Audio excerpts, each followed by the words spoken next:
प्यारे दर्शकों में फिर आपके साथ रमा जोशी, ज्योतिषी, रेकी हीलर, वास्तु कंसल्टेंट, अंक शास्त्री और ऑरा रीडर। ओम नमः शिवाय, कर कर महादेव। आज मैं आप लोगों से दान की बात करूंगी। बहुत सारे लोगों के मन में वहम है कि हर ग्रह का हमें दान नहीं करना चाहिए। आजकल लोग इतने कैलकुलेटिव, इतने मैनिपुलेटेड हो गए हैं कि वो दान भी सोच के करते हैं। इस ग्रह का, इस चीज़ का पर्टिकुलर व्यक्ति को ही दान करना है, उससे ज़्यादा ना उससे कम दान करना है। ये किस तरीके की सोच है? ये सोच क्या कभी भी हमारे धर्म में आ सकती है? जो आपको इस तरीके से बातें कर रहे हैं वो भी मुझे लगता है कि भ्रमित है। आप खुद ही बताइए, ज्योतिष किस चीज़ पे बेस है? कर्म पे ही तो बेस है।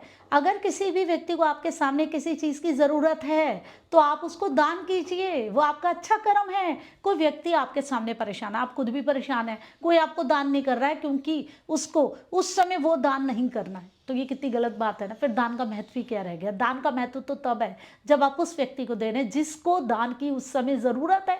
बिना ज़रूरत के, बिना मतलब के जो आप दे रहे हो तो स्वार्थ है। वो कहाँ से दान हुआ? वो दान नहीं है, वो आपका स्वार्थ है। अपना ग्रह ठीक करने का एक उपाय है, उसे दान मत कहिए। वो आपका स्वार्थ है, अपनी मंशा है, दिखाने की मंशा है कि देखो मैं दान करता हूँ। कुछ नहीं है, वो लालच भी है एक तरीके से कि लोग मुझे देखें, समझें, मेरी प्रसिद्धि हो। दान तो वही है जो कि किसी की ज़रूरत के हिसाब से किया जाता है। जो आपके सामने है, किसी को किसी चीज़ की ज़रूरत है, आप उसे दान कर देते हैं और वो आपको दुआएं देता है, भर भर के इतने सारे आशीर्वाद देता है। बताइए, आप किसी की समस्या में किसी को समाधान दे रहे हैं, उसको कुछ सहायता मिल रही है, वो आपको अच्छे अच्छे आशीर्वाद दे रहा है, तो फिर बताइए फिर ये चीज़ खराब कैसे होगी? आपका कर्म तो खराब नहीं हुआ ना।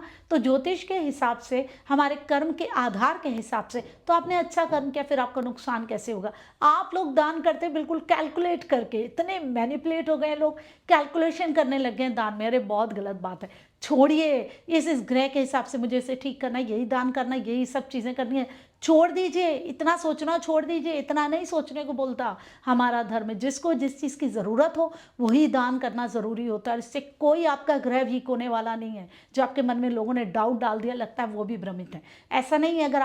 अगर आपका गुरु वीक है तो आपने पीली चीज़ें दान कर दी तो आपका नुकसान हो जाएगा। अगर कैसे नुकसान हो जाएगा? किसी को अगर ज़रूरत है उस पीली चीज़ के, आप दान कर देंगे, कैसे नुकसान होगा?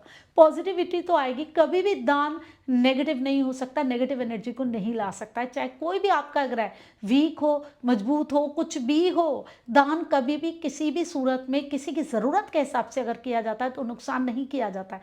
लेकिन वो जो कि आप अपने लाभ के हिसाब से, अपने लालच में, अपने ग्रहों को ठीक करने के लिए, वो ज़रूर आपको नुकसान कर सकता है क्योंकि वो बहुत कैलकुलेटेड है। वो दान दान नहीं माना जाएगा। दान वही है जो आप किसी की ज़रूरत के हिसाब से कर रहे हैं। तो ये बिल्कुल नहीं सोचे कि मेरे को इस चीज़ का दान करना मना है, मैं दान कर दूंगा, मेरा ग्रह वीक हो जाएगा। किस तरीके की सोच है? कभी ऐसा हो सकता है क्या? इतने कैलकुलेशन से कभी लाइफ चलती है क्या? अगर हम इतनी कैलकुलेशन करने लग जाएंगे ना तो कुछ भी नहीं होगा। इस सोच से बाहर आइए।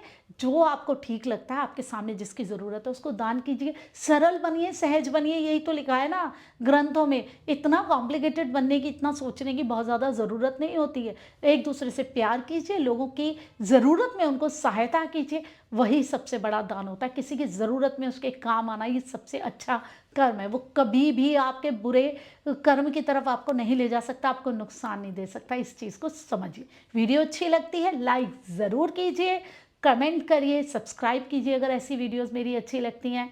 ओम नमः शिवाय, कर कर महादेव।